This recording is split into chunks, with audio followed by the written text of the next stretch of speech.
6. Choose option number 1 to go live. With two wise men and a smart chick, learn to tighten the nuts and bolts of your relationship. Welcome to the program. And now, here are your hosts, Trevor, Linda, and Cedric. And good morning, happy Friday. It is Friday in the Southland. You're listening to Two Wise Men and a Smart Chick right here on AcceleratedRadio.net.com. I'm Trevor. I'm Linda. And I'm Cedric. Welcome. Welcome to the show. We're so glad you all took time to tune in and to log in. And if you're listening to us, I want to give you this number right now. It is 310-910-9676. And when you call it, want to choose option 1 to call in live as we discuss relationships today. The team is here and we are fired up and ready to go. And we want to just say we appreciate you taking time to follow us every week, week after week, and to tune in and share with us and listen to us.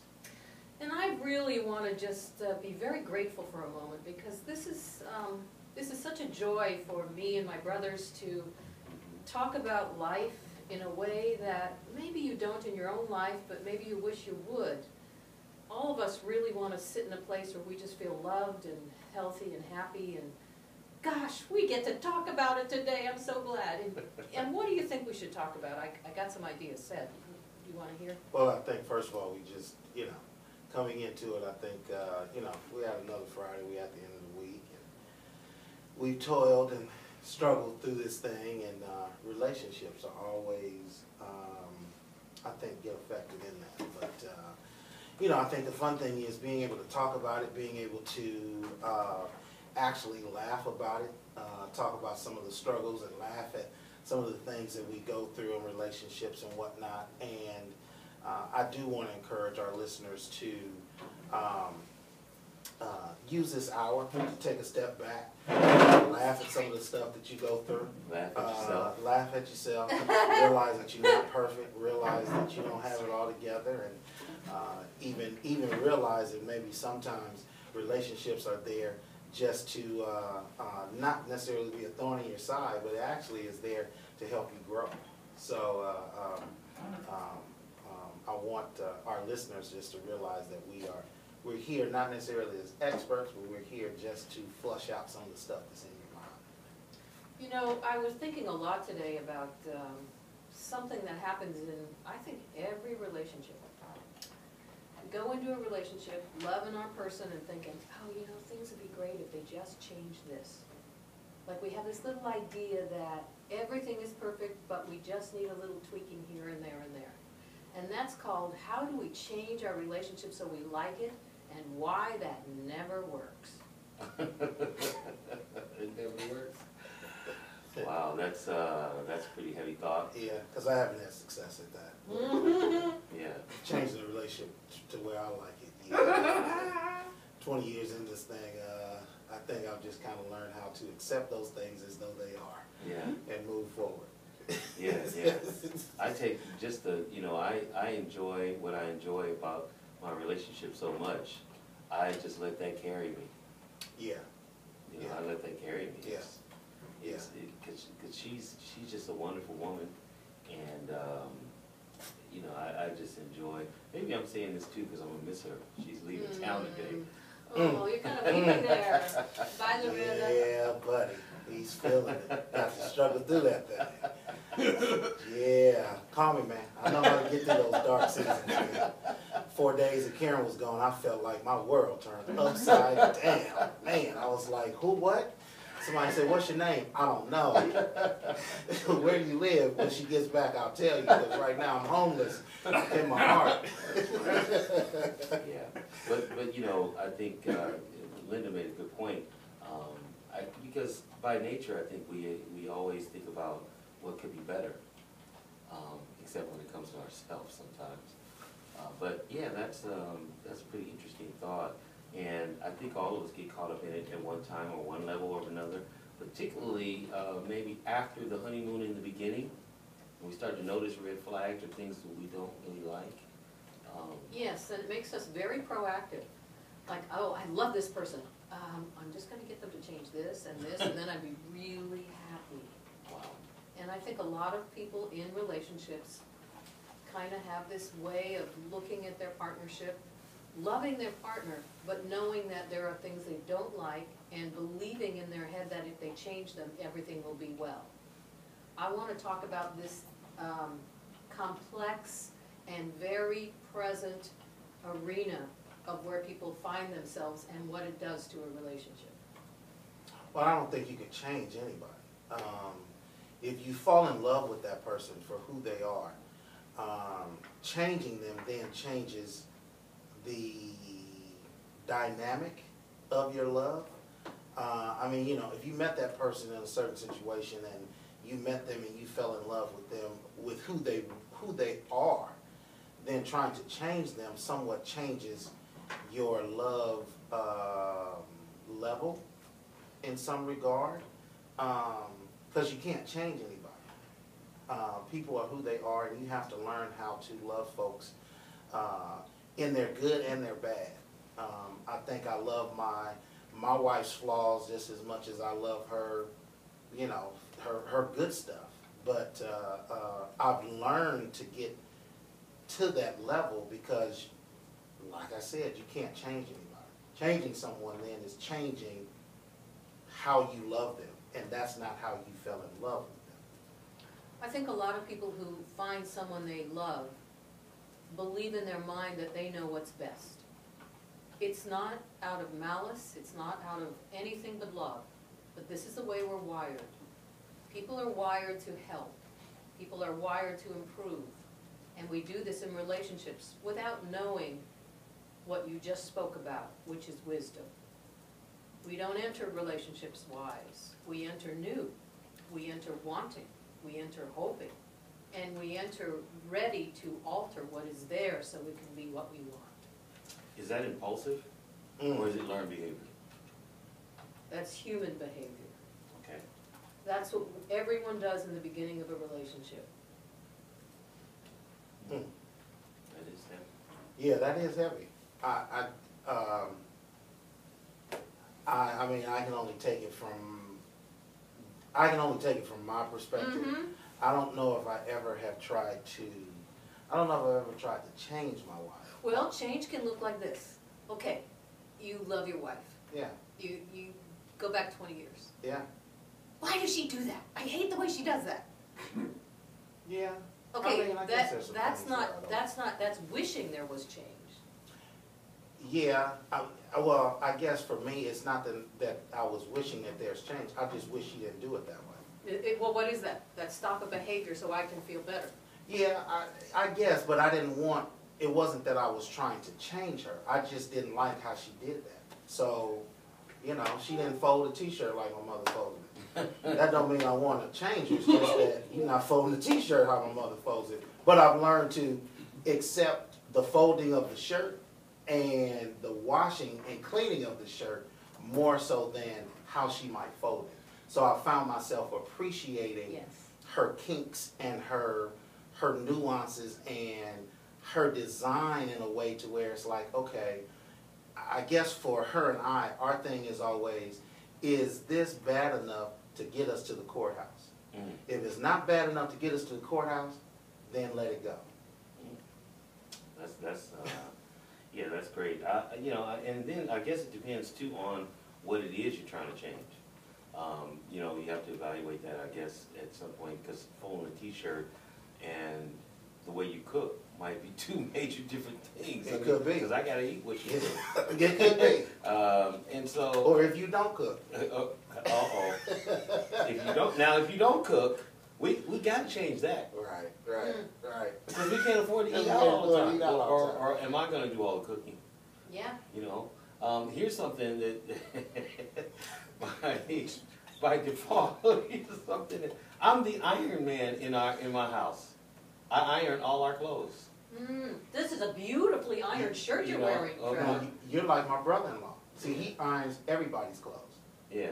And I don't know when that happened. She just started giving me her clothes, saying, "Here, honey," because I was always at the iron my clothes. And so, you know, do I wish it would change? I guess if I stood back and was picky, I could say, "Why I gotta always iron?" You know.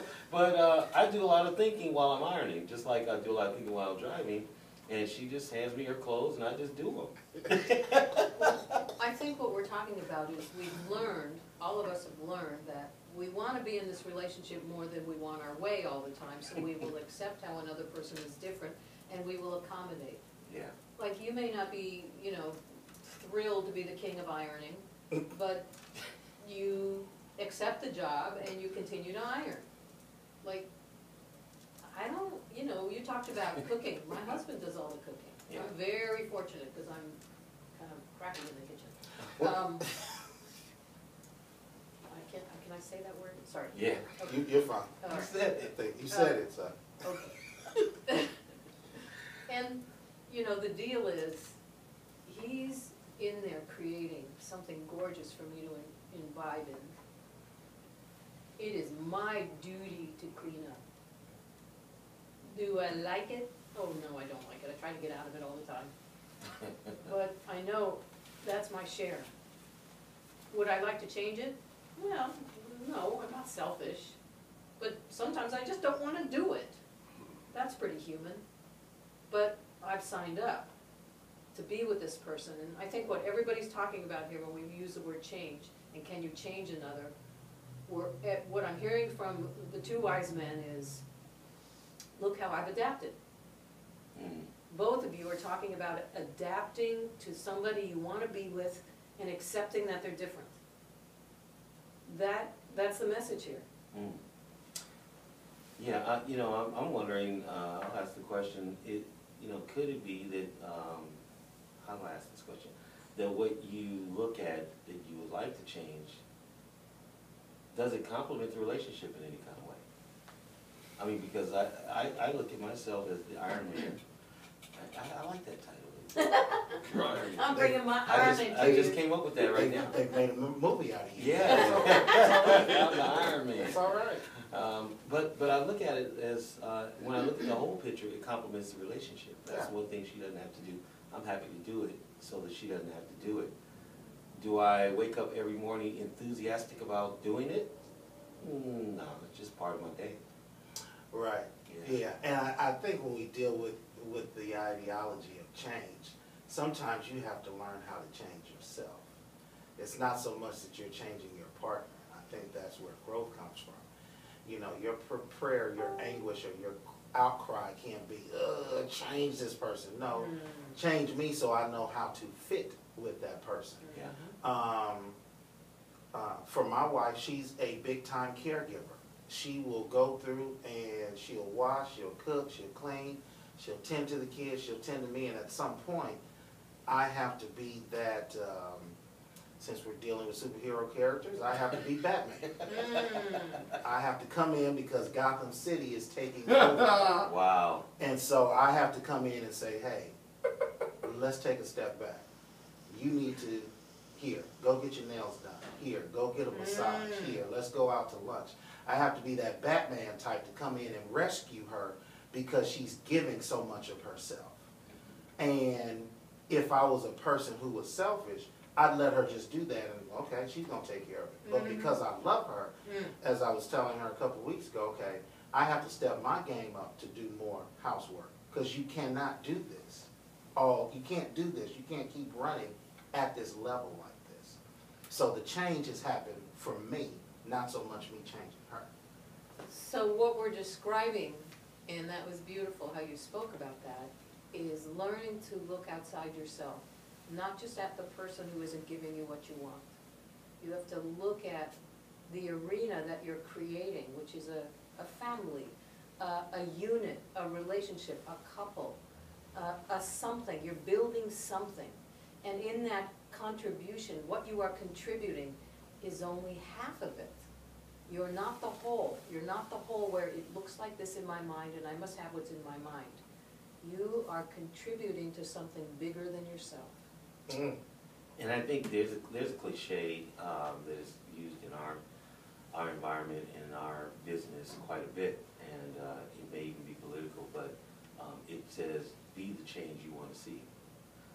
And I think that kind of embodies that there's some responsibility that we have to take if we want to see something, or even someone, change in the relationship we're in. One of the things that I learned from you, Linda, when we started coming to your Monday nights was, you know, when you take it upon yourself to use new skills, it can impact your partner in a way that they will respond, and you're not changing them, but guess what? The whole dynamic of the relationship has changed because you decided to use some new tools and skills with them. And the principle then of sowing and reaping comes into play. I'm sowing this into my relationship, so now I'm reaping something different. Gosh, this is a great chew here. Yeah, Well, yes. You know, that's so hard to learn though. It is. You know, when you're in your individual self and you're loving somebody, you're thinking, oh, I just love this person, I want to get what I want because I've been waiting so long to meet them and I want to be with them. You may not be at that advanced thinking of, let me try something new to see if I can get what I want. But why can't we be? Right. Especially if what you've been doing hasn't been working, right, Sid? Well, yeah, it's one of the things where you gotta, you know, we always have to go back to the drawing board. And if it hadn't been working, then, okay, we gotta go in a different direction. Yeah. But we get stuck. We get stuck and we get stubborn because we feel like our way is the right way. and, you know, if it's not working, it's your fault. It's not my fault. It's not the right way? No. And what I had to learn early on is, Cedric, you're not always right. Because I always thought, oh yeah, I'm right. What are you talking about? I'm always right. Yeah. I'm always right. What are you talking about? So hard, so hard. That's the hard, this, right now, this is, if we go no further in our talk, Yeah. if everybody can hear this, I am always right. Always Who among us has not always felt that? Yeah. Every one of us feels we are always right. That's the crazy part, because you're in a relationship with two people who feel they're right. Right. So what do you do with two rights? We'll find out after we come back from this break. You're listening to Two Wise Men and a Smart Chick on Accelerated Radio. Good stuff. What?